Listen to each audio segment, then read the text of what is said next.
खोखली जीत का डर और अपनों के बिना सुख कैसा। जय श्री कृष्णा दोस्तों। पिछले श्लोक में हमने देखा कि अर्जुन को न तो विजय चाहिए न ही राज्य। आज के इस श्लोक में अर्जुन इस बात के पीछे का कारण बताने वाले हैं। मान लीजिए कि आप किसी बड़ी सफलता को अचीव कर लेते हैं, लेकिन क्या हो कि आपके इस अचीवमेंट को कोई भी सेलिब्रेट करने वाला ना रहे, ना आपके कोई दोस्त हो, ना आपका कोई परिवार हो। तो क्या जो अचीवमेंट है ये आपको सच में वो खुशी देगी जिसके लिए आपने इतनी मेहनत करी है। अर्जुन इसी गहरी सोच से गुजर रहे हैं। उनके मन में यही बातें चल रही है, इसलिए उन्होंने भगवान से यह बात पूछा है कि क्या फायदा अगर मैं इस युद्ध को जीत भी जाऊं, लेकिन मेरे इस जीत को सेलिब्रेट करने के लिए कोई रहेगा ही नहीं, तो मैं इस युद्ध को जीत कर करूंगा क्या। आइए जानते हैं अर्जुन के तर्क के पीछे के कारण को। जय श्री कृष्णा। प्रथम अध्याय श्लोक नंबर 32 और 33। किम नो राज्येन गोविंद किम भोगैर्जीवितेन वा येषामर्थिकाङ्गक्षितं नो राज्यं भोगा सुखानि च त इमे अवस्थिता युद्धे प्राणांस्त्यक्त्वा धनानि च आचार्याः पितरः पुत्रास्तथैव च पितामहा। हे गोविंद, हमें ऐसे राज्य और जीवन से क्या लाभ, क्योंकि जिनके लिए हम राज्य, धन, भोग, सुख की इच्छा रखते हैं वो अपने प्राण और धन की आशा छोड़कर हमारे सामने युद्ध के मैदान में खड़े हैं। क्या फायदा है ऐसी जीत का। आइए इसको जानते हैं डिटेल में। पहली चीज है पर्पस ऑफ सक्सेस। दोस्तों, हम इतनी मेहनत करते हैं सफलता को पाने के लिए, किसके लिए? अपने परिवार के लिए।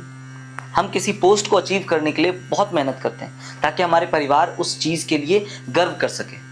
अर्जुन कह रहे कि मैं ये सब किन के लिए करूं? मेरे सामने मेरे गुरु, मेरे आचार्य, मेरे दादा, मतलब उनके पितामह और उनके पुत्र जो है सामने मरने के लिए खड़े हैं। तो फिर मैं ये राज्य जीतूं तो किसके लिए जीतूं? इसके बाद है अर्जुन का अपनों के प्रति मोह। यहाँ पर अर्जुन उनके सामने जो भी लोग खड़े हैं, अर्जुन उनको अपने फैमिलीज के रूप में देख रहे हैं। वो उनको अपने दादा, अपने चाचा, ताऊ, अपने पुत्र के रूप में देख रहे हैं। उनकी दृष्टि केवल रिश्तों तक सीमित है। वो ये भूल गए हैं कि आज ये सभी रिश्ते जो हैं वो अधर्म के साथ, अधर्म के पक्ष में खड़े हैं, अधर्म की ओर से लड़ाई कर रहे हैं।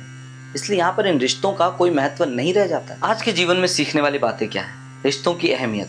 जिस तरह से अर्जुन यहाँ पर अपने सभी परिवार की बातें कह रहे हैं, हम भी क्या होता है कि जब हम भी किसी कार्य को करने के लिए जाते हैं तो हम काम में इतने ज़्यादा व्यस्त हो जाते हैं कि हम अपने परिवार को ही भूल जाते हैं। यहाँ पे अर्जुन यह याद दिला रहे हैं कि हमें अपने परिवार के बारे में भी सोचना चाहिए, क्योंकि उनका जो यह लाइन है कि अपनों के बिना जो महल भी है ना वो शमशान लगता है। अब बात करते हैं दृष्टिकोण का भ्रम। देखिए, अर्जुन जो तर्क दे रहे ये तर्क सही है, इस तर्क पे आप बात कहेंगे ये बिल्कुल सही है, लेकिन अर्जुन यहाँ पर अपनी ड्यूटी भूल रहे हैं। अर्जुन यहाँ पर धर्म के पक्ष में खड़े हैं, उन्हें धर्म के ओर से लड़ना है।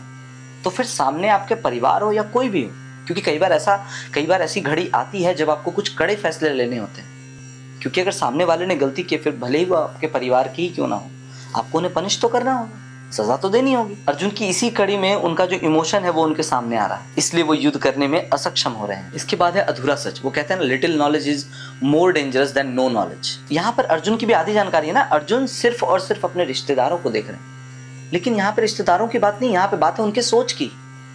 वो सभी जो उनके युद्ध में उनके सामने खड़े हैं, उन सबकी सोच पे बात है।